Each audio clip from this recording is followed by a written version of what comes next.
Teixeira has him cutting. Beautiful ball, slipped it through that back line. Mirza scores! We're going to see the onslaught by the Bears. They're going to push everybody forward. Guerin into the middle, saved by Walensky. There was no flop. Oh, box, and it's headed in by Diaz. Bulldogs take the lead. To the area from here, runs up, takes the swing at it. It's right at the penalty position. Teixeira's there for a goal.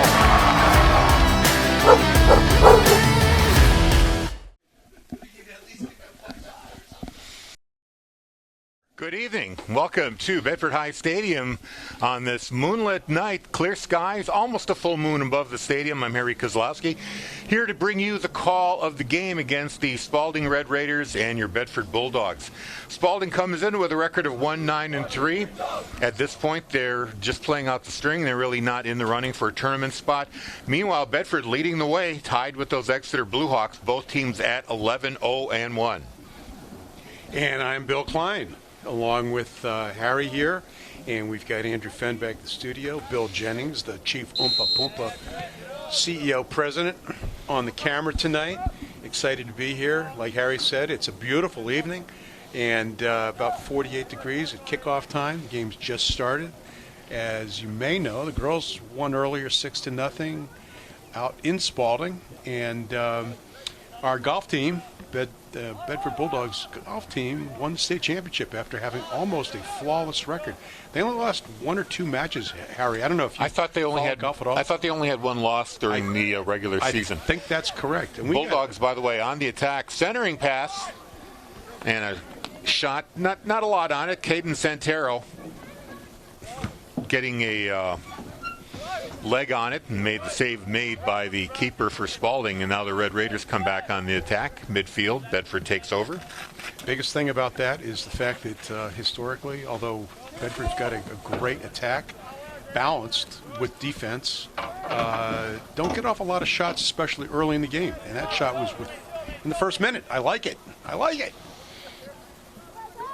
A good setup there. Now they've got another one here. The attack ball is lost. It rolls right to the keeper, Cam Bastian, number 00 for the Red Raiders. Bedford enters this with having scored 47 goals, allowed only 4 the entire season.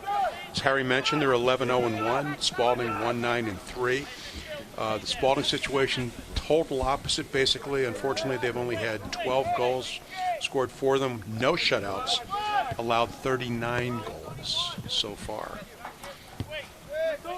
So this is a game that Bedford should be able to handle. An opportunity maybe to give some of their bench players a little bit of varsity time. Once a lead is built up at midfield, Bedford controls. Pass advanced, broken up. Now taken back by the Bulldogs. Of all the top teams, and Bedford, as many people know, we've got an exact same record as Exeter, who we don't play during the regular season. Kind of expect that, Harry, that could be the final. Bedford-Exeter played at Manchester this year. The finals will be hosted by Manchester Memorial up in Manchester. Where else would Manchester Memorial play? Bedford with the ball in their end. Now a long lead pass, a little too far. Instead played by the keeper, Benjamin. Actually, that was an offsides on that. I could not hear the whistle, Harry. I know you didn't either. I don't know if the fans can hear that with the camera mic. I'm looking to Coach Jennings, Professor Jennings. Who do you want to be tonight? Dr. Jennings on the camera. Brandon Scamming puts the ball into the Bedford end. Unable to be played by Anton Folger. So the Bulldogs take it back. And chip pass up to Santerre. Bedford's last game was a win down at Nashua North, where Bedford won 3-0. And this one's going to be a corner kick as it was hit out of bounds. Good attack there by Bedford, coming in at a very sharp angle, however. They're going to say that the ball off Bedford. So it is going to be just a free kick by Spaulding. Brandon Scammon here will take the honors. Long drive, played by Logan Crosby. Has it taken away. Now here come the Bulldogs on the attack. Ali Mirza up to Rodriguez. Down the sideline, there's a shot. That's going to go just to the outside of the post. And Benjamin will have a free kick for Spaulding. No score here. We are in the 4th minute of play. And although Spaulding has a record only 1-9-3, they're at the bottom, near the bottom of the standings in 20th place. You just never know. There's been a few upsets in every sport every fall, and last thing Bedford would want to do is have that occur. Turnover there by Hooven, but Bedford recovers. Evan Hoey. So far, Bedford the regroups control here. has been, very classic Bedford style. Pass. Nice fake there. Got the Spaulding player to come down, but Bedford not able to penetrate yet here. Rodriguez now, here's a chip ahead. And a chance on goal. That's wide, and that made Benjamin jump. Gabriel Teixeira had lots of room to get it on net. Instead, put it wide on the short side. Gabe has, I'm not sure if he's got the most assists on this team. He may.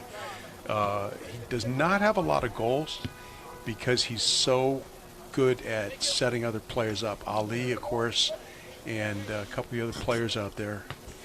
Personally, I'd like to see him take some more shots, and if you don't shoot, you don't score, as they've said many, many times. Scammon with the kick to midfield, headed by Bedford.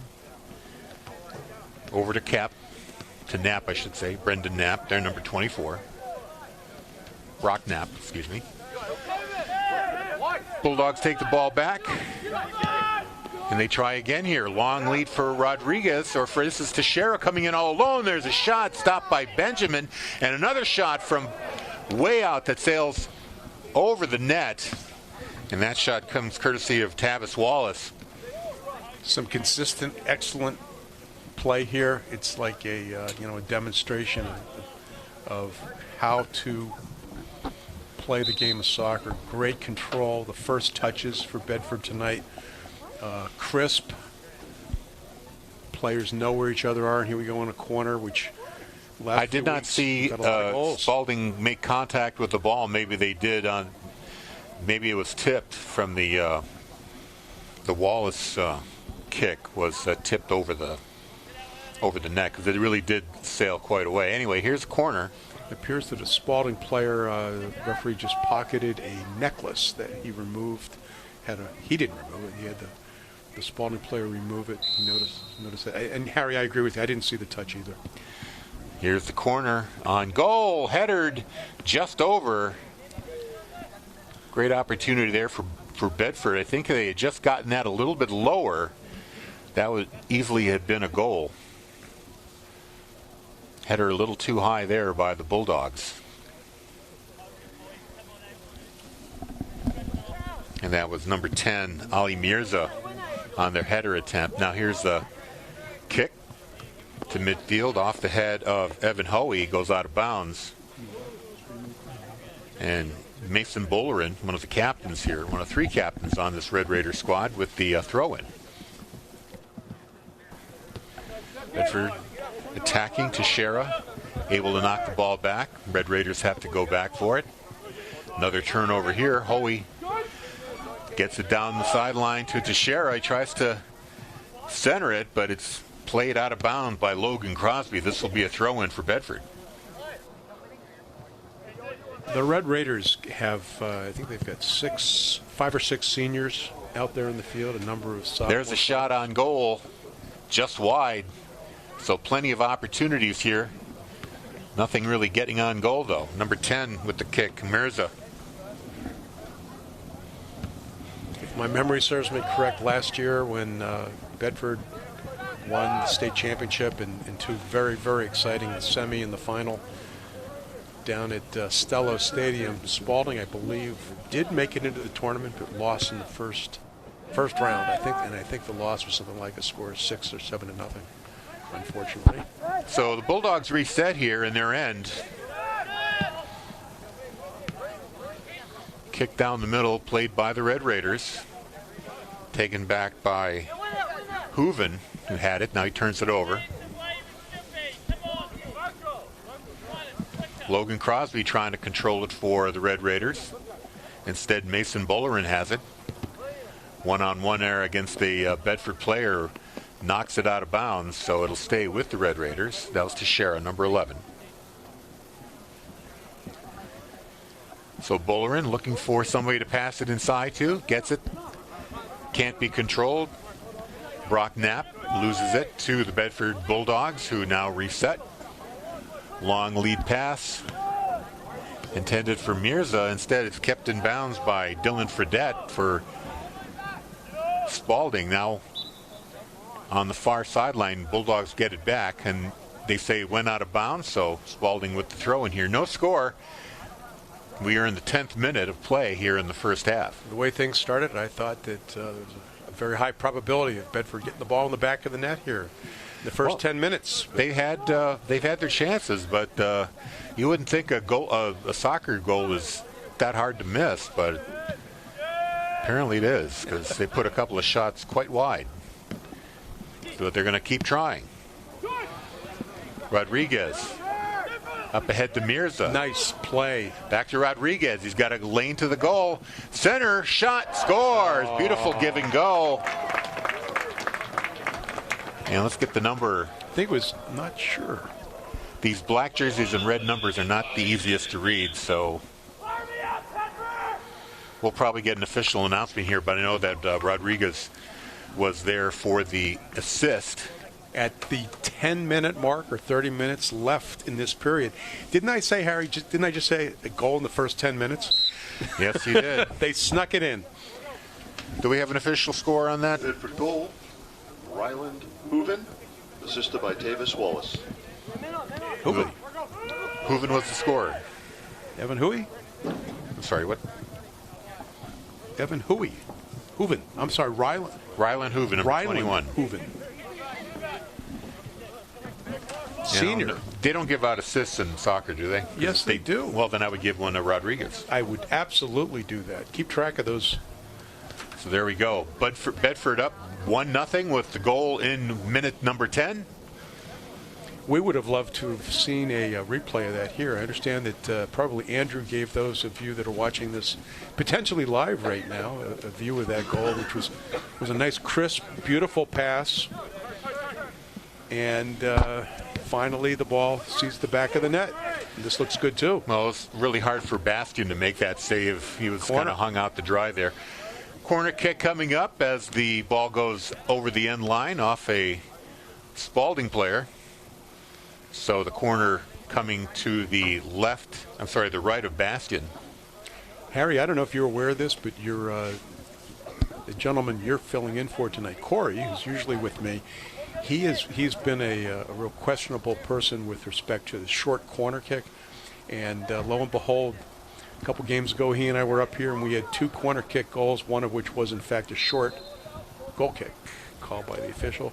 But he finally realized that short corners can be effective, and it was a beautiful demonstration of that. I wouldn't be surprised if we see a short corner again here tonight.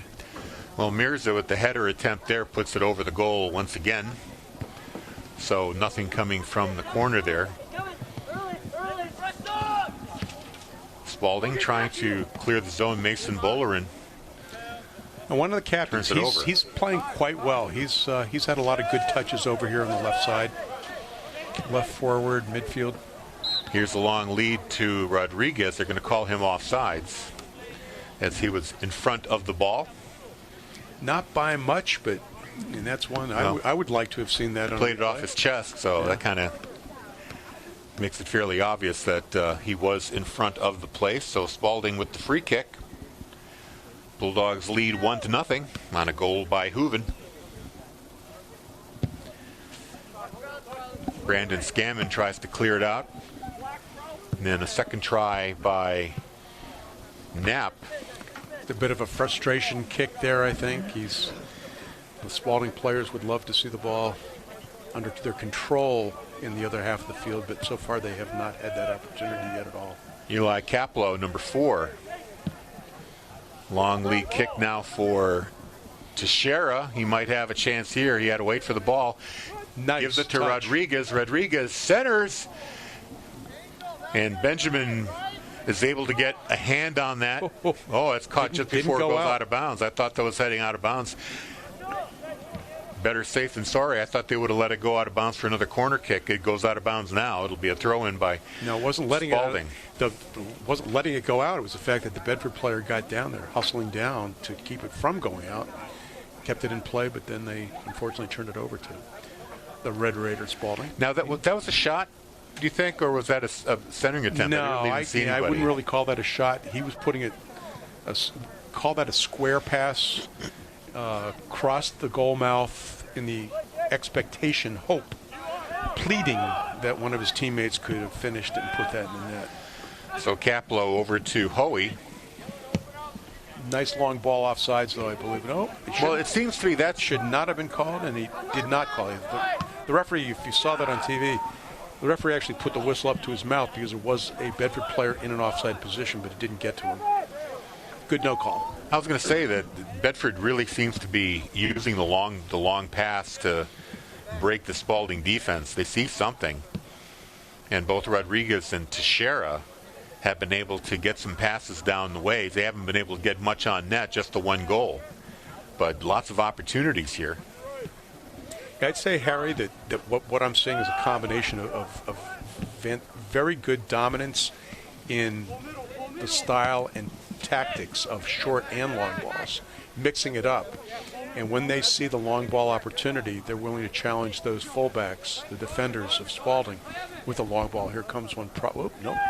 Thought he might take one right there with, I think that's Ali. Bilecki. Yep, Ali Mirza was up there in the midfield, but just one of them. Here comes Bedford down the sideline. This looks Cutting very in. good, very good. Center pass, misses everybody. Now they have to come back for it. Reset. That's Caden Santerre to Rodriguez. He's Centers. Almost a header attempt there. Just sailed over the head of the Bedford player. Another good opportunity there for the Bulldog. That is number 3. Colin Johnson. Colin Johnson there with a great scoring opportunity. Bulldogs have had many today, have only been able to cash in one. That's almost as good as a corner kick, that kick from the sideline. Oh, it is. Spaulding throws it in. Gets to Matteo Abatangelo. The Bedford gets around the Bedford player, still with it, Abatangelo. Finally checked off the ball, and Hoey's going to play it for the Bulldogs. And once again, as soon as the ball crossed midfield, the Bedford defenders are so well skilled at working together. Bilecki lets it go out of bounds, couldn't control it, as you're talking about, skill. Yeah, and they are young men, and they're not perfect, but they've, it's an exciting season to see after especially, Harry, I don't know if you saw the end of the season last year, the Nashua game, and then the Hanover win, which was just 2 tremendous, amazing victories by one of the best soccer teams I've ever seen play high school soccer here in New Hampshire. And that goes back to 1978 is when I came up here. So Brandon Scammon leaves it there for Bellerin. Tried to get it up to Colton Niven. And he's just surrounded by Bulldogs. We tipped the ball back to Yeater in goal. Bulldogs attacking once again. Bilecki. Colton Niven, just a freshman, Harry. Freshman. But he couldn't get that first touch to get the ball under his control. It just kind of bounced off him. Here's another pass up for Mirza. Gets it to Teixeira, alone in goal. Oh! And just a great, the keeper, Benjamin, comes out to challenge, gets a piece of it, and luckily knocks the ball sideways and just enough to make it past the goal there, but it is going to be a goal kick for Bedford. So Benjamin getting a lot of work, making a lot of good saves here. Gabe Texera reminds me so much of his older brother Elliot, who graduated last year and was one of the key players on the successful team for Bedford's run last year to win the state championship. Here's the corner, headed away by Spaulding. Bedford runs back to control. They have it. Fired on net, knocked away. Corner. And this will be another corner as the ball goes off of Mateo Norton. And if you've heard me speak the last couple of weeks, whether it's the girls or the boys playing, that it's incredible the number of goals that are scored. Here's a short corner. Here's a short corner, Harry. I love it. I love it. Except Spaulding prepared for it and they play it out. Yeah, but now honestly, they give up a probably throw-in. shouldn't have done that. It looked to me, and you'd have to see replay to see it, but I think Spaulding caught that. It's something that Bedford is kind of known for. We've got some players that can do a short corner, keep the two players out there, bring it along the goal line, and produce shots and goals. Here's Rodriguez, lead kick. All alone, and the shot and scores. Rodriguez beats Benjamin coming in all alone and makes it 2-0 here in the 20th minute of play. Nice. You know, one of the things I've heard a few people say this season, last season, was sometimes the Bedford team may pass too often. That was the perfect time not to. Go in one-on-one on that keeper, take the shot. And the reward was goal number 2 for Bedford. Nice, clean. Look at this. And now takeaway. Teixeira tried to feed it ahead, broken up by the Red Raiders. Assisted by Evan Hoey. This is Brock Knapp. Puts it out of bounds. Bedford will throw in. It's just chilly out there tonight. Yeah, temperatures in mid-40s, about 45 degrees out there right now. You know, if I'm sitting on the bench, I almost wouldn't want to go in the game tonight. They're going to be, it's kind of tight, the muscles. I'm sure the coaches will have them warm up before we see any substitutions there for more than one reason. There's another lead pass for Bedford coming in with numbers. Centers, kick, blocked. They get the ball back, but now taken away by 23, Mateo Abatangelo. He loses it. Long shot, goal on the turnover. Or are they going to say that was an offside? Nope. Looks like it's going to count, and the kicker is Ali Mirza. But the clock stopped. Yeah, Harry, I wondered, the official on this side of the field stopped. He did not continue down to the goal line. So they're going to call offsides, huh? No, I thought he might, but no, it's a goal. It is a goal. All right. No, it's a goal. Just haven't shown up on the scoreboard just yet. No, it was confusing. Here The mechanics, unfortunately, of the official over here is not helping make it clear. So Mirza in the 21st minute puts Bedford up 3-0.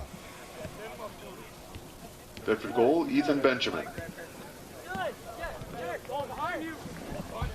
Nice sliding kick there by Kaplow. Offsides if it gets there.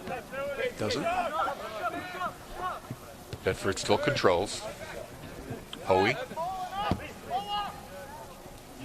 Crossfield pass. And that's Bilecki, there, number 14. And broken up by the Red Raiders. They kick it out of play. Kaplow gets it back, gives it to his keeper, Yeater. And Bedford's going to start over again. 18:54 of clock time remaining, 3-0. Bulldogs lead here in the first half. Hoey, another lead kick there for Teixeira. Instead, Rodriguez picks up the loose ball. Gets it across to Johnson. Nice change of field there to move it from the right to the left. And look what it does here. Nice. Great cut move there to get around the defender. Spaulding is able to drive Bedford back. They still control. And there's a trip.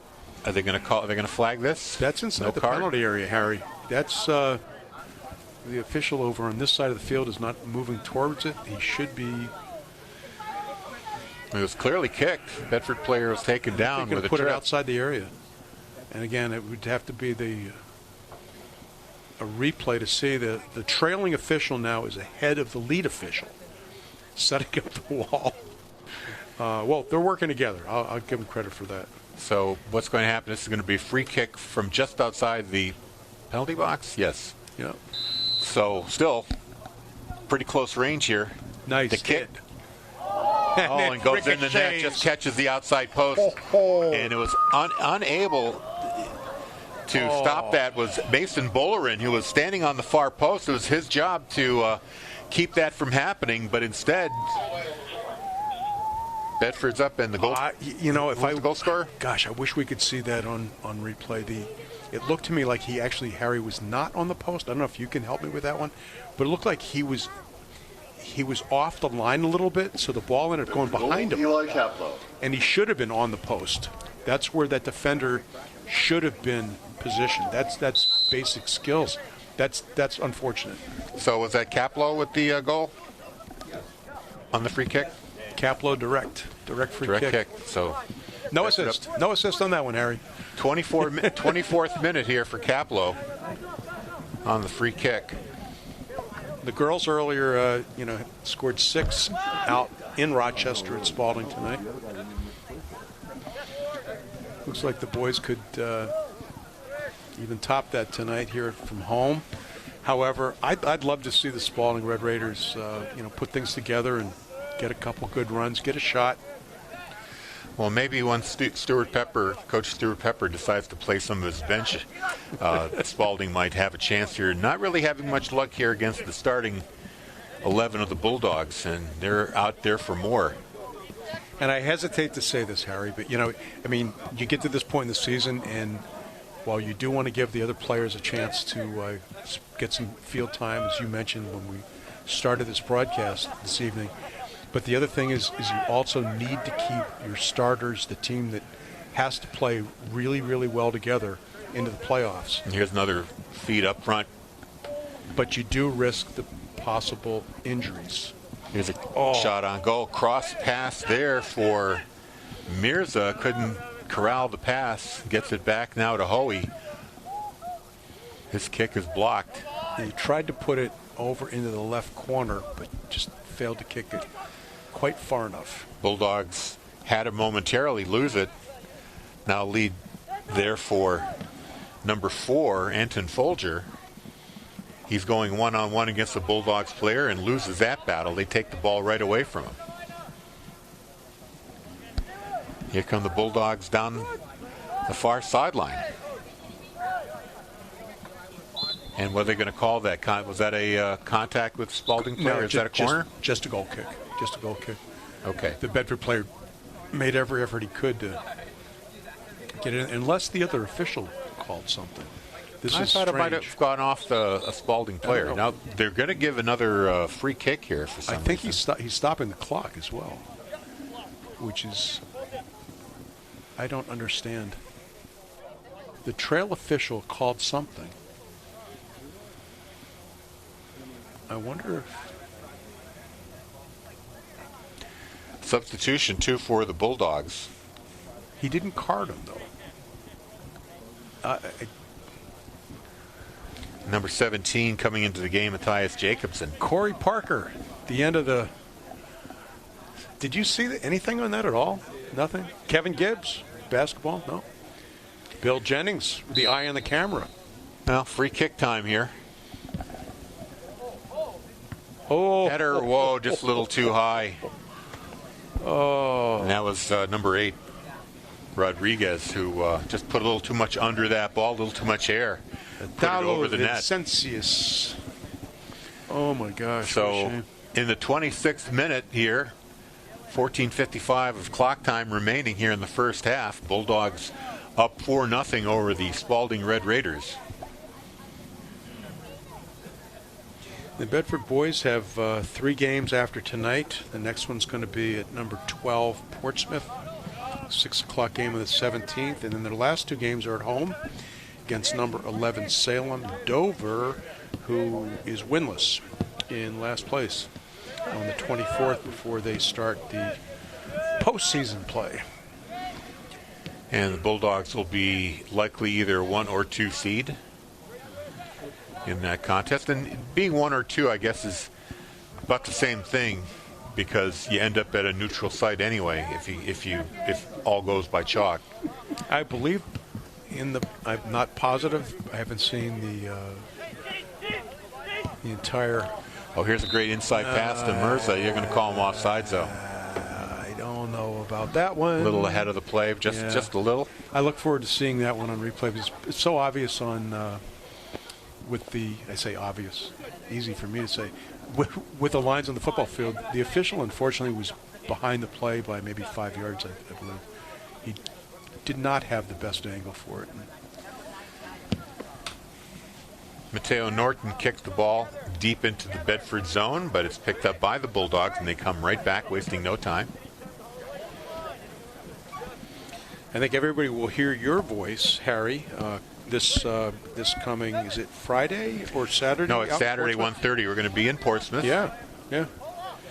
Calling the game between the undefeated Bulldogs and the winless Portsmouth Oyster River Clipper Cats. That's what they call them. That's right. That's their co-op name, the Clipper Cats. Now, is that going to be radio only, or? Will be radio only, no only? video, unfortunately. And likely also the last game of the season in Keene will be a radio only game. That's going to be on Friday night, November 1.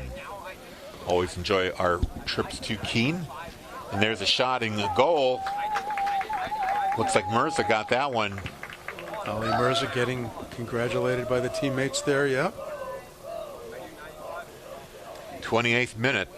It's got to be tough, especially when you have a bus ride. You know, what is it? It's got to be a full hour to Rochester from here. Yeah, probably a little more, actually. Yeah. Because it's all back road. There's really no highways. You take 101 to 125, and you have to go through. It's all 2-lane roads up to My Rochester. granddaughters used to head out that way to Barrington, Rochester, and whatnot for That's the goal. softball games on a hot summer day where their fields tend to be kind of dusty.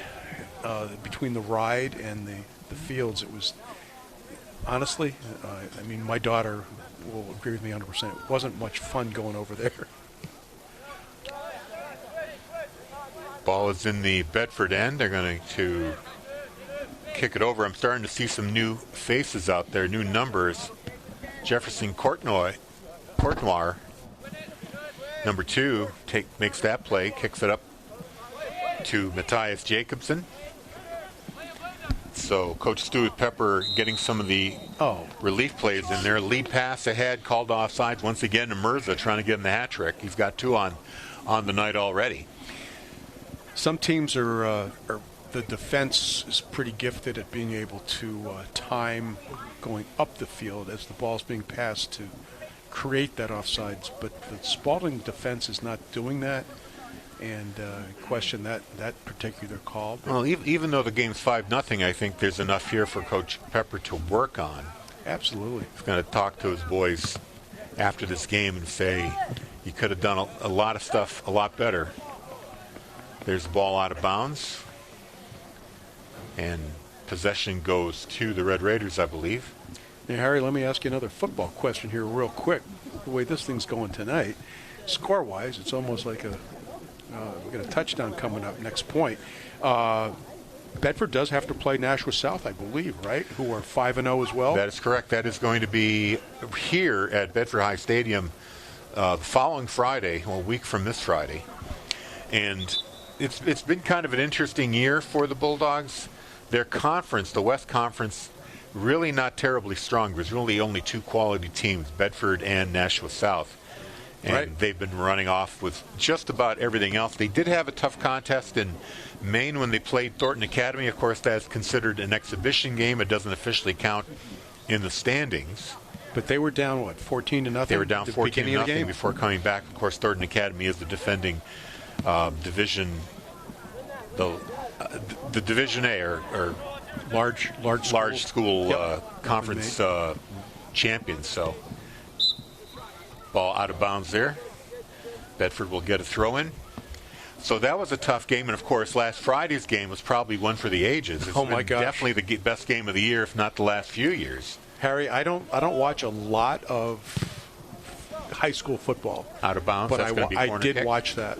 It was in fact exciting game for the ages. It was a game that Coach Matthews for the Bulldogs called their midterm exam, and it really was a test, and one they didn't pass until the final couple of minutes of the fourth quarter, going ahead finally in the end to take the lead and go on to win the game. Caden Santier, I think, taking this another corner, and this looks like another one that. Ooh, wow! Little collision there in front of the goal.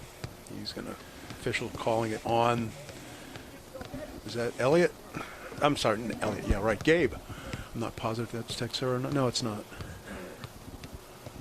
Trying to pick that number off. The numbers at least are bigger on the back. There's Number there's 12, I minimum think, sizes. is the player. That's James Looney. So another. Yep, number 12. That's another bench player out there for Bedford. So some of these players, these secondary players, are getting some quality playing time here.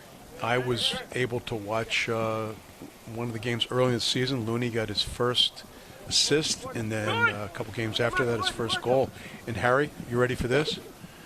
Guess whose father played for me back at Merrimack High School years ago? Mr. Looney. Okay. I was going to guess Looney. that there was somebody out there right now. There's a good defensive play by the Bulldogs. Kicked out of bounds. Eli Caplow trying to break up an offensive scoring chance there for the Red Raiders. Really, they haven't had one in the game. All they've been able to do is just get the ball into the Bedford zone. Really nothing to speak of it. Hey, this is the first time I think that they've even had a throw-in down in their half of the field. And they're going to have another one here as Mason Bullerin retrieves the ball.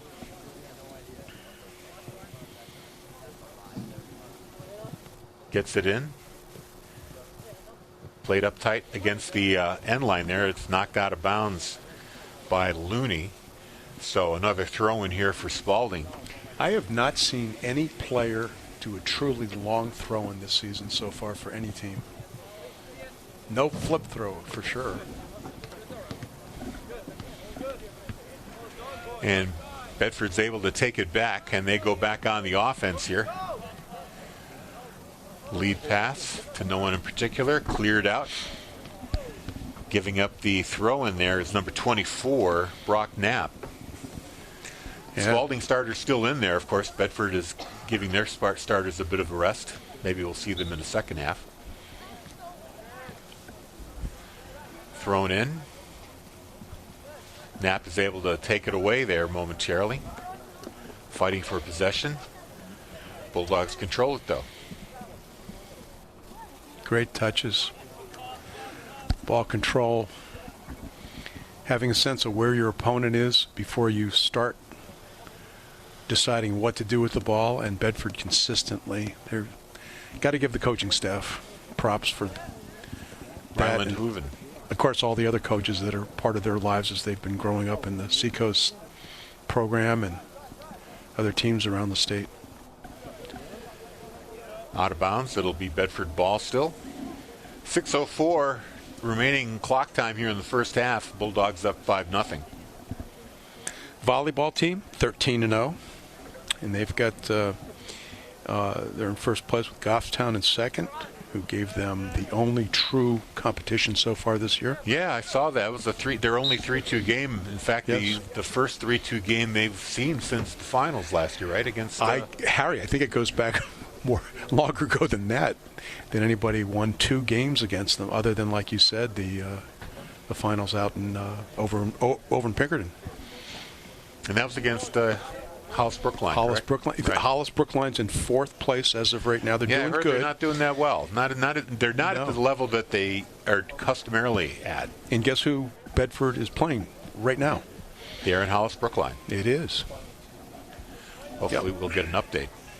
Yeah, Goffstown appears to be literally the only team that probably has a chance in a three-game match that could possibly upset Bedford again this year. They're, even with the new coach, as you may know, Harry, I don't know if you know that the former coach is up at St. A's now. Yes, I did hear that she moved on. Head coach up at St. A's. New coach came in, and Kevin Gibbs knows who she is. She's more actually of a probably a basketball sort of a skilled Coach coach. Gibbs will have a lot to talk to her about. Yeah, I think he's potentially looking for her to, be part of the continuation of the Bedford program that's been amazing. Here's a pass up for Looney. Couldn't catch up to it. Broken up there by Spaulding. Instead, it's out of bounds and a throw in for Bedford. 4 minutes to play here in the first. Roughly. At 2 minutes, they will go to timekeeping on the field by the officials. They will shut off the clock. We got a stopwatch here to tell you roughly how much time has elapsed. You are skilled. Look at that. Geez. Bill Jennings. Well, you never know how much time the officials are going to add on. Oh gosh. Well, we did witness it here one night. The 5 minutes at the end of the game went to 8 minutes. And, so the official, I assume that all the stoppages and the injuries in the game, that the officials just tack it on at the end. That's the whole point, right, of stoppage time. If there was, yes. In that particular game, though, there were no stoppages. They simply, one of them or both of them, did not stop their restart their watch properly at one point. There was just some sort of a brief stoppage. Long pass for Looney, just a little too far. I will take that back. Eli Benjamin gets there first and covers up. And I will admit that in the years that I officiated, was probably more than once that I failed to restart my watch. However, what I was able to do is communicate with my team, the other 3 or 4 officials, and were able to correct it so that the game did end at the proper time. Pass up for Looney, one-on-one. Turns, kicks, outside post, out of bounds. It'll be a goal kick for Spaulding. Nice effort on Looney's part. I would have liked to have seen that ball kicked back towards the 18, though. There were a couple Bedford players there that could have finished that off, but it's hard for the player when he's running at that speed forward like that to turn on the ball and get it back. And I'll never say anything negative about when a player takes a shot like that. He had a good chance of scoring. Okay, we are at the 2-minute mark. Scoreboard time freezes. Time now being kept on the field. Here comes Spaulding one-on-one here in the Bedford end. Number 8 with the ball. That was Crosby. Now Anton Folger. Still with it. Waits, trying to get around the Bedford defense. Maintaining possession, but not getting any penetration. Now he gets it over to Abitangelo. Oh, look at that. A couple passes, still ball control. This is the longest that Spaulding's had. I was going to say Bowlerin is wide open there on that side. I don't know if he intentionally did that. I guess he did. left the ball. Looks like he fanned on it. I'm not and so instead sure. It's a turnover here for Bedford. Quick in transition. Caden Santerre, he tries to get it on net. Can't quite do it. We're about 53 seconds into this 2-minute period. And I'm not sure why, Harry, but I don't know if you just noticed then that number-wise, Bedford did not have any other players up in the attacking zone at all. They had dropped back and were totally defensive at that point. There was no one for Cade to pass to. Bulldogs up 5-0. Goals scored by Hooven, Rodriguez, Mirza with 2, and Kaplow. You know, Harry, maybe what just has happened is it's possible that that Bedford coach actually told his players to drop back, that they've dropped down the offensive drive. So did they just call the half? The half, okay, yeah. That's only a minute and 38. So that was a kind of a quick 2 minutes, but that's okay. really no harm from that as the Bulldogs up 5-0 here. Oh my gosh. And we're going to take a break for the half. We'll come back with second half action. You're watching Bedford Boys Soccer on BCTV.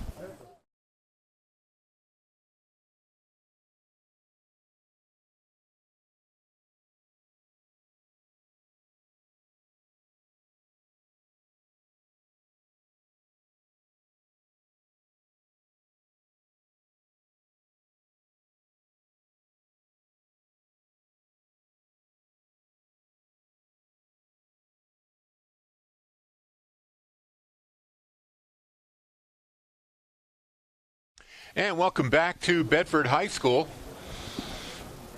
Quick break and we'll be switching ends. Bedford going from right to left. They lead 5-0. Scoring began in the 10th minute with Hooven scoring with an assist from Rodriguez, 1-0. Then in the 20th minute, Rodriguez unassisted, 2-0. Mirza, 3-0 at the 21st minute.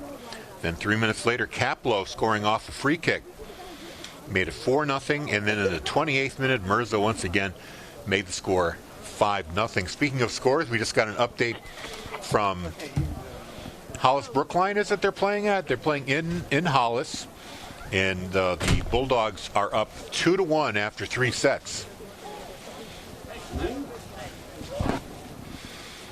Bill Klein just joining us again. Bill, get your headset on there. We'll turn your mic up here. Thank you, sir. How's that? Yeah, much better. Thank you. Yay. It's a nippy one out there right now, let me tell you. So like we were just saying, volleyball, Hollis Brookline able to take a set away, so they trail 2-1. 2-1. To the Bulldogs. And don't forget, our next broadcast for you will be radio only as we travel to Portsmouth, Oyster River, Saturday 1:30 for a game with the Bulldogs and the Clipper Cats, and we'll bring that to you only on Bedford 105.1 radio. Make sure you tune in for that. I will have the call. And I believe we will be covering soccer, the next to the last game of the season. That's a week from tonight, right? A week from tonight. Salem here at home at 7 o'clock. And that will be the senior night, I think? Might be. Senior night? Nope. Not yet. Okay. 40 minutes on the clock. Ready to begin. Bedford with the ball. And away we go. Let's see if any of the starters are back in for the second half.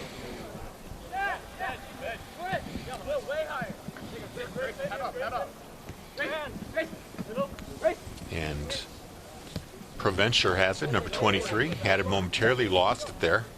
Hooven had the ball. Now here come the Red Raiders back. Dylan Fredette. Pass across to and Logan a shot, Crosby. and it's shot on goal just wide. That is the first shot attempt by Spaulding, and kind of a dangerous shot there. Angle-wise, from up here, it's hard to tell. It looked like it could have been on goal, and if it had been, it probably had it did have a very good chance of going in. It was a high shot, would have gotten over the head of Yeater. Ball out of bounds, and Spaulding will play it again. Although they were both direct free kicks, the girls' team had 2 goals scored on them with shots like that just went right above the girls' keeper. We've got a number 2 player for Spaulding. We don't have him on the roster, so we won't be able to identify him. Bulldogs control.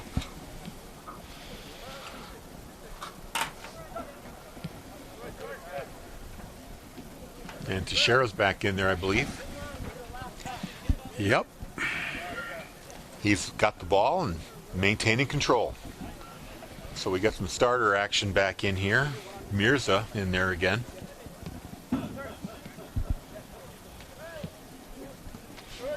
Long lead pass to Bielski. He runs it down in the corner. Tries to get around the Red Raiders player. Can't do it, but he comes back to take it away and ship it up to Provencher. Provencher on the give and go. Gets it back. Back to Bilecki.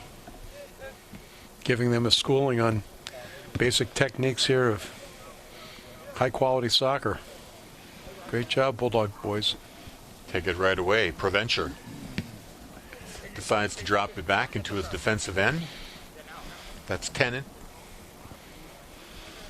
Sends it across to his partner, number 6, and that is Tavis Wallace.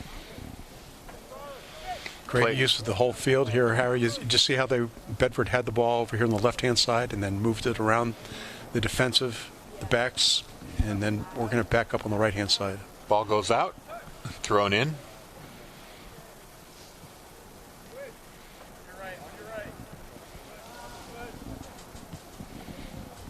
Great plays here. Gets it to Provencher. Provencher chips it up, and here's an opportunity for Bedford. Are they going to call that offsides? I'm not sure. Nope. I know that Teixeira slowed down when Eli Benjamin, the keeper for Spaulding, went down to play the ball.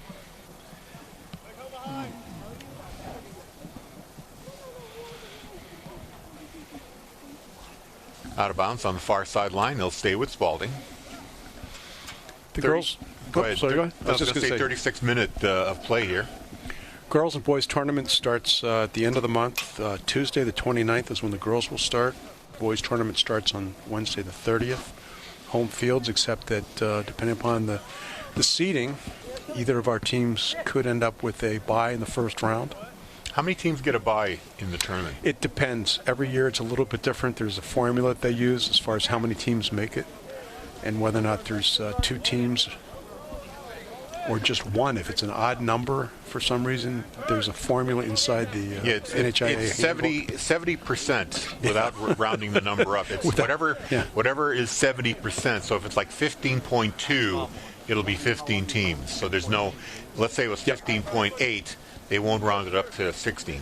Exactly. It's whatever number they achieve. So, however many teams are in Division I at that year, you take 70% of them, they make the tournament. Yep.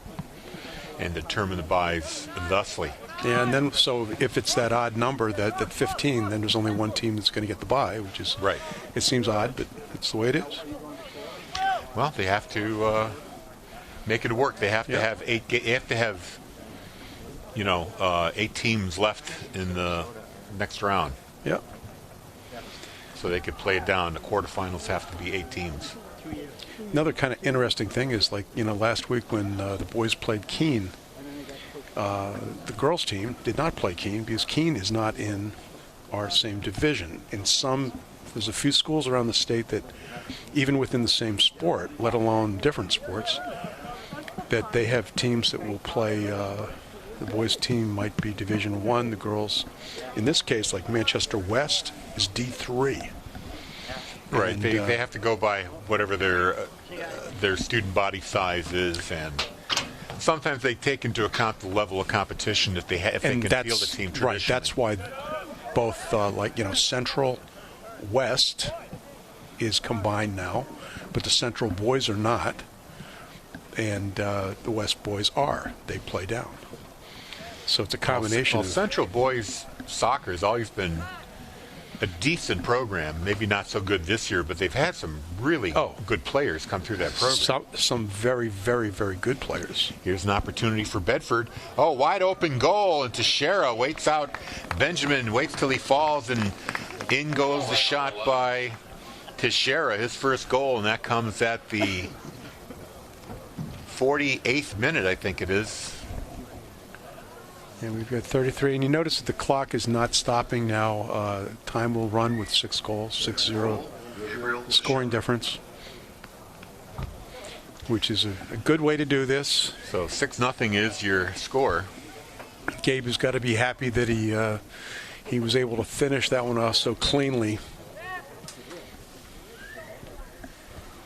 I can give a quick little delayed goal, Teixeira.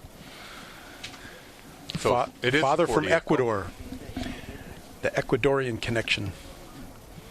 And his son, his other son, Elliot, that I mentioned, he's having a very good year down in his first year as a freshman at Western New England University in Springfield, Mass. Yep. Playing, getting a lot of time as a freshman, which is really good.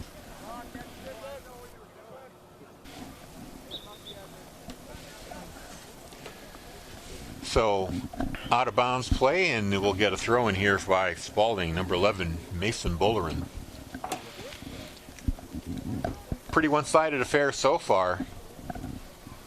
Spaulding really only generating one shot attempt on net, and it sailed over the net. Precious little possession time in the Bulldog zone, and once again it ends there. Up there, able to take it right back though. Abitangelo to Crosby.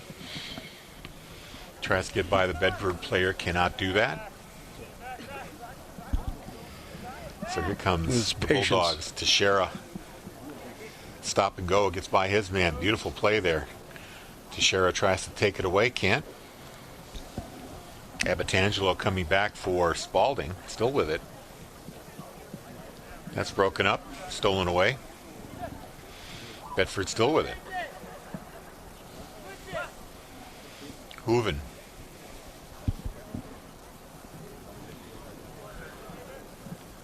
To Teixeira. Pass across to Provencher. Actually, now it goes to Provencher. First, Bielecki had it. Teixeira checked off the ball.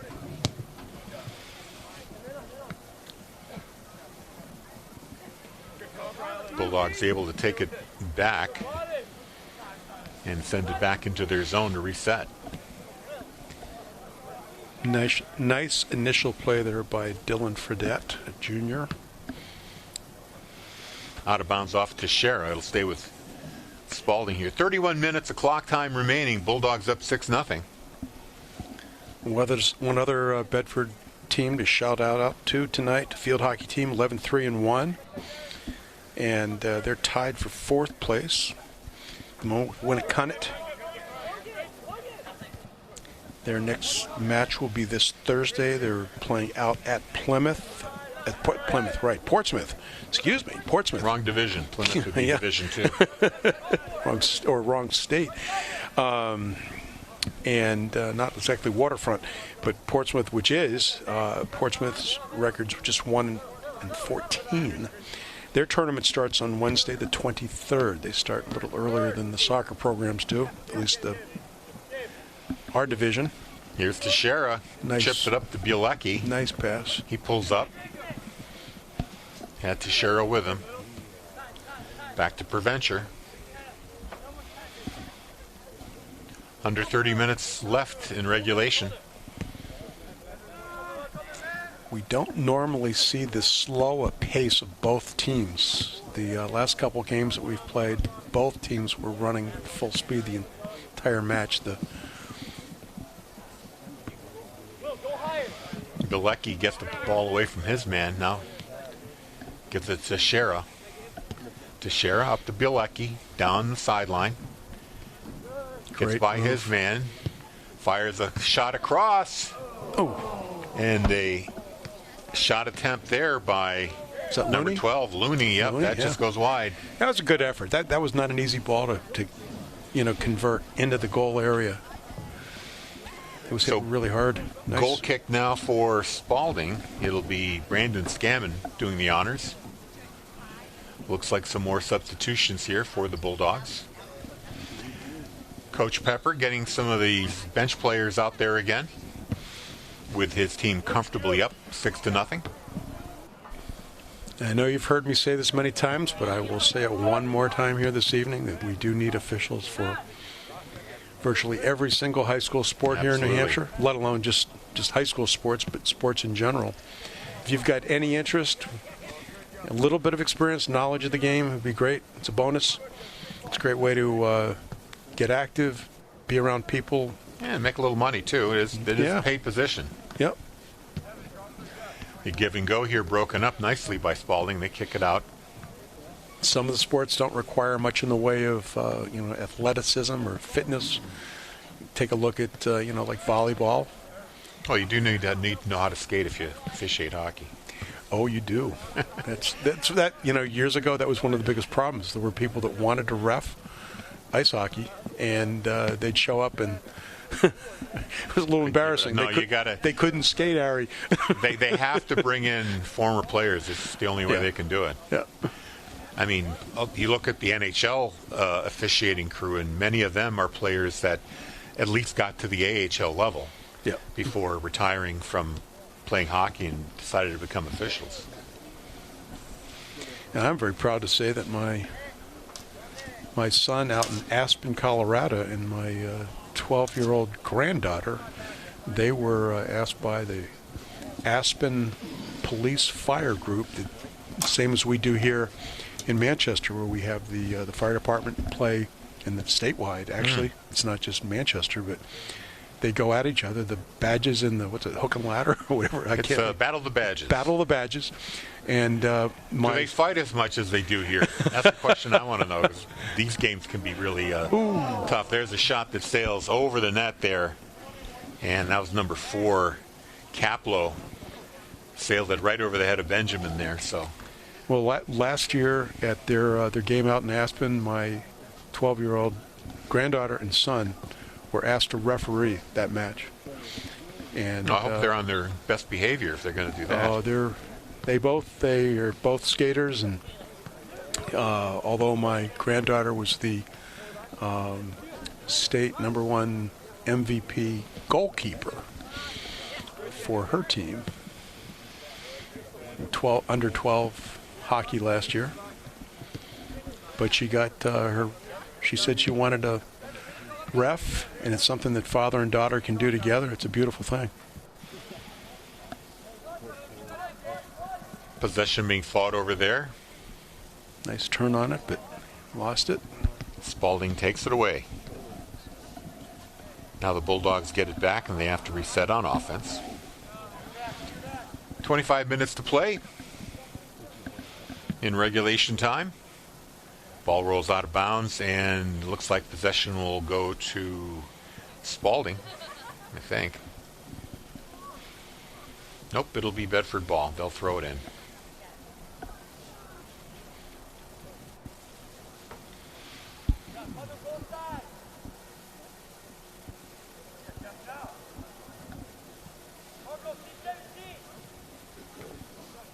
Play resumes. Matthias Jacobson's in the game now. Preventure takes a pass. It goes off his leg and goes out of bounds. Could not be saved by Kaplow. Throw in here by Spaulding. That was folded. I'm sorry, number 24, Brock Knapp. But it goes right to the Bulldogs. And Yeater now at the goal, kicks it ahead.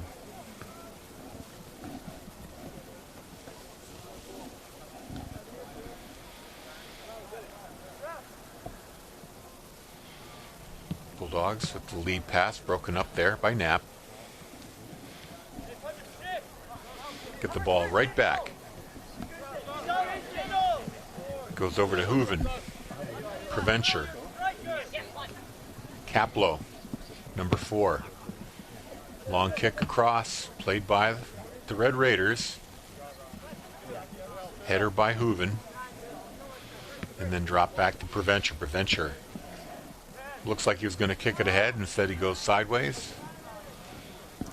Still controlled though by the Bulldogs. And in spite of the substitutions by Coach Pepper, you still see similar style play, consistent ball control that we saw with all the starters in there. Now it's taken away. Crosby, lead pass. Taken away there. Bulldogs coming back on offense.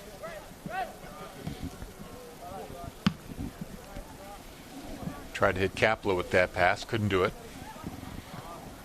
It's probably the game so far this season that has had the least number of fouls called.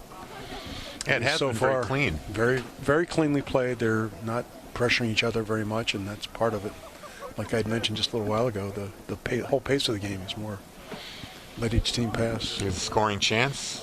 Knocked out of bounds. Corner kick coming up there. It was number 12, James Looney, trying to make something happen there. But it was knocked away by Scammon, number 5. So far corner kick. We'll see who takes that.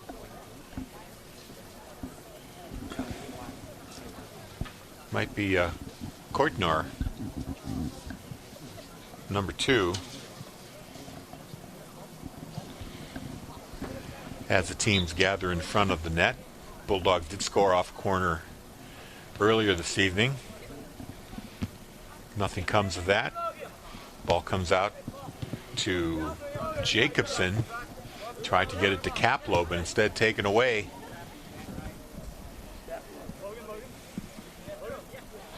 Bulldogs get it right back this time. That is Logan Yüksel, number 15. There's a nice connecting series of passes there by the Red Raiders. They did connect on a few. Eventually, though, it's stopped by the Bulldogs, and they take it right back. 21 minutes to play here in regulation. Bulldogs up 6-0. Now they're going to get it back to Yeater to play. Actually, I think it's Walensky in there now, number 1. Yes. Yep. Derek Walensky playing goal here in the second half here for the Bulldogs. There's a nice hit he made on the ball there. He kicked it, we got 50, he hit at least 50 yards. You can see why some soccer players do some dual sport activity in the fall when they're kicking on a football field as well.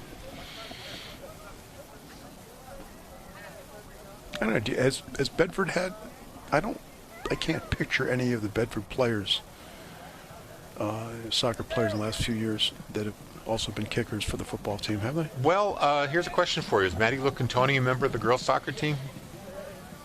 I know she played on the hockey team. And you're right. I do remember that now, but no, I don't think she played soccer. She was a kicker. Petrie, I don't believe he plays on the soccer team, although Petrie is injured right now. So yep. They have 2 kickers. They have Todd, who does the kickoffs, and Bennett Matthews, the wide receiver, is doing all the extra points and field goals. Luckily, I don't think the Bulldogs have kicked a field goal this year. I'm just kind of going from memory here. No, I mean, they really haven't. Right. They either score touchdowns or not. Extra points have been mostly good. They had one blocked on Friday. I think they had one blocked against Bishop Girton, but considering the changes in the kicking game for the Bedford Bulldogs football team, they've really had a solid year. I mean, like I said, I think they've only failed. I don't think they've actually missed an extra point. I think every extra point that failed was usually blocked, not missed outright. So they've been performing at a high level. And they have to be the favorites to repeat as champs. Oh, absolutely, absolutely. Just as these boys are. Our girls have a little bit more of a challenge ahead of them to reach that and get back to a final, which they were not in last year, losing the semi. Long lead kick. Benjamin picks it up. The first time that I can recall soccer players kicking for a football team was when I was on the sidelines at Penn State as a teaching assistant. Part of my job was to work with the kickers, and we had the Barr brothers down at Penn State back in the 70s. And they both they played Friday night home football games there at Penn State, and I'll never forget the boys running from the soccer field to a helicopter to get to wherever the football team was going to end up playing on Saturday through some airport somewhere. Wow. Which would be extra difficult this year, Harry, right? Well, with the change of the Big Ten. Talk about your athletic budgets to be able to ferry your players by helicopter. Get a helicopter for your kicker. Yep. Something only the Big Ten can pull off. Oh my gosh. Well, and with the trips out west now that the Pac-12 has dropped to, is the Pac even? No, the Pac-2. Are they Pac-2? Literally, it's the Pac-2. I don't know if they technically exist or if they're trying to resuscitate that by basically pirating every team out of Mountain West. And is the Big Ten going to change their name? Is it going to be No. 10 plus or something? Well, they're up to 16 now. It's just crazy. I don't know. If you thought in advance, they probably shouldn't have started off with the number in there, just like SEC, ACC. I don't think anybody There's no numbers, right? could have imagined it. And really, there's a pretty good chance, at least on the football side, that conferences are going to go away anyway. There's all this talk about the Super League. They have to settle on a number of teams. I've heard 40, I've heard 70. Here's a chance for Bedford. Shot and score. And that is Rodriguez with the goal. That's number 7 with 17 minutes left to play and the clock running. And that is in the 64th minute. Rodriguez, second goal.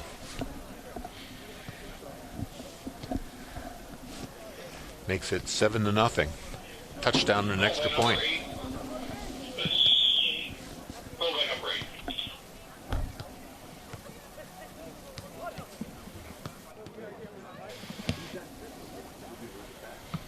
Yeah, for me, it's so hard to believe. Like, you take a look at some of the programs here within the state that were incredible. The West girls soccer program is probably the biggest example of a team that was just so domineering, so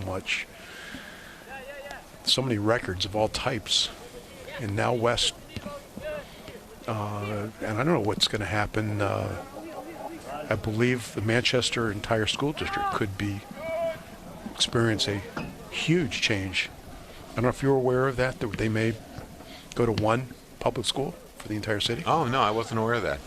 I'm Great not sure lead if that's pass exactly there for right. Teixeira there. He couldn't quite connect. No, I hadn't heard about that. Apparently they're looking at building a new school, and it would put all three together into one. Because the numbers have gone down so much. I'm surprised by that. I mean, I could see 2 schools, but I didn't think they'd go 3 to 1. Well, I believe that's what it is. It's somewhere near, I think it's a park near Gill Stadium. It would be a pretty good-sized school. I mean, I would have to imagine it might be over 2,000 students, if not maybe even closer to 3.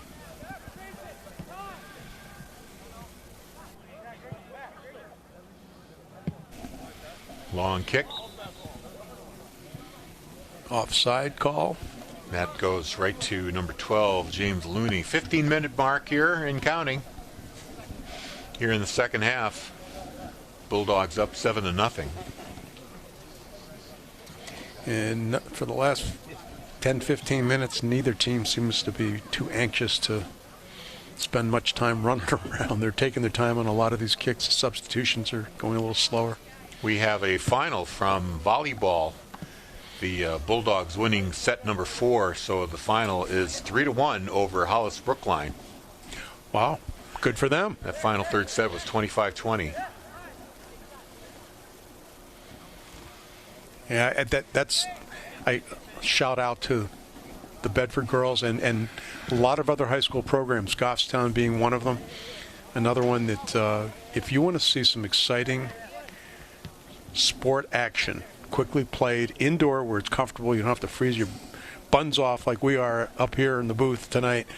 The volleyball is just unbelievable. Of course, girls basketball is extremely exciting as well. However, being a prior volleyball player and not a basketball player, it's so exciting. Harry, I know you and I have done a couple games together, and last season, this year, did we do one together? No, not yet. We did not. We've been scheduled, but things haven't worked out. Things changed. But we do enjoy covering the girls' basketball team. Coach Gibbs is here operating the scoreboard, and I got to believe it's going to be a lot of fresh faces, some fresh faces on that varsity roster this year. After saying goodbye to our very, very talented seniors last year. When does the basketball program actually kick off? December 13th, home versus Trinity. Well, we'll have to put that on the schedule, Andrew. And Trinity is in the same division we are? They are. Yeah, okay. They are Division I for basketball. For basketball. and some other sports in Division II and others. Like I was saying. Like football. I think in football they're Division II. Yeah, that sounds right. Out of bounds, goal kick, I believe. No, or corner kick. corner. Corner kick given up here.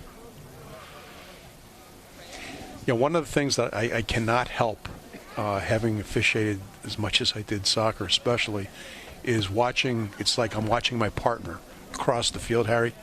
I'm watching what he's signaling to be able to support him. And if you're the trail official in this case, you want to continue to move down the field. Unlike where this official is, if you can see it on TV, he should be down another 20 yards probably. Benjamin aggressively meets the ball, kicks it out of the way, or punches it out of the way.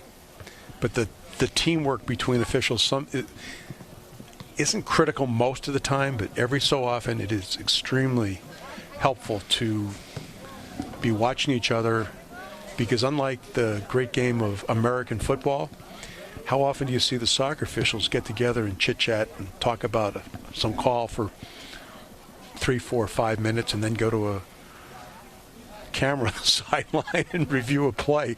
It's totally different the way that the game is managed by the officiating crew. Shot on goal by Bedford, stopped by Benjamin. Keeps it at 7-0. 11 and a half minutes remaining here in the second half.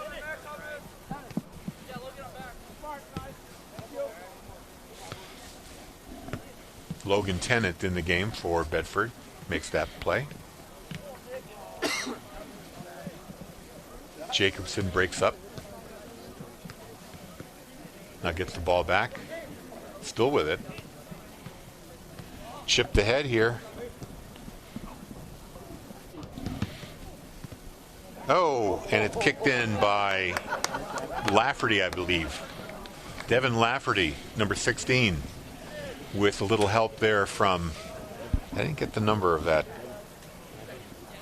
player. Did they say number 18 scored that? Ethan Benjamin? Yeah, I couldn't tell. I was going to say if it was Lafferty, he's a freshman. They're in the 70th minute.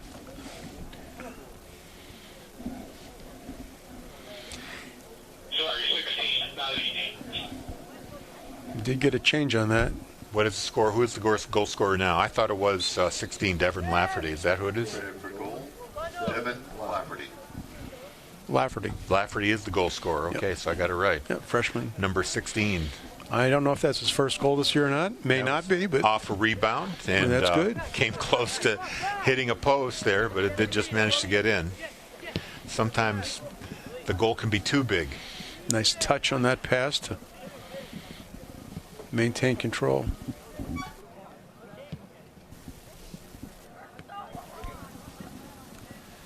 And Mirza, who's in the game, I wasn't sure who took the initial shot that Lafferty put in the rebound on. That was Mirza. So I'm going to give him an assist there. 8-0 is their score. 9.5 minutes left in regulation. Well, one of the important things of when you're substituting with a season like Bedford's having is the overall concept that you've got to keep some of your top players on the field to work with and help out the younger players that don't have that much experience. Or if you get to the point in time late in the season, you get a big injury, you've got players that in key positions that have not played with each other and don't know what to expect from each other. And this sport is a lot of mental. So Yuxel's out there, Logan Tennant.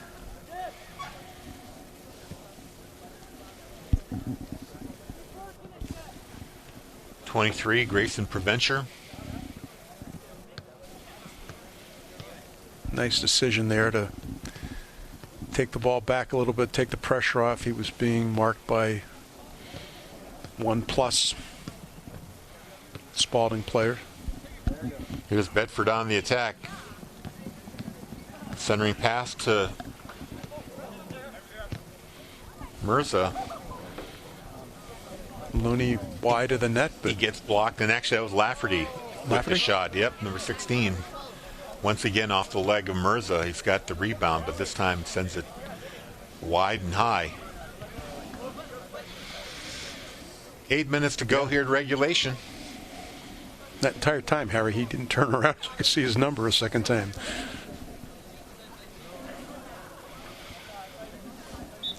Scanning there for Spaulding. Gets his leg into it. Met by the Bulldogs. And they've got another attack going here. Down the sideline. Courtnoy.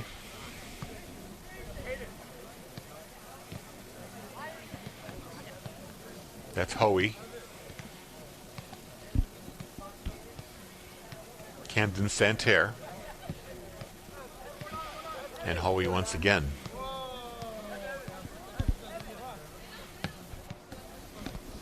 Pass across. That could have been a Tavs Lafferty, foul 15, on that. Yeah, Whoops. 16 Lafferty. Another opportunity. Played off the ball by Spaulding. They lose it. Bedford comes back and takes it. Tennant with it. Under 7 minutes to play. And honestly, I like the no calls on those teeny tiny questionable ticky-tacky sort of plays like that the ref could say, I just wanted to make sure my whistle's still working and blown it, but you don't really need to. These teams are playing under control, and part of the job as the official is to, in quote, maintain control, draw the line where physicality is. As long as no player is getting the advantage over the other. Exactly. With a questionable play. Yeah.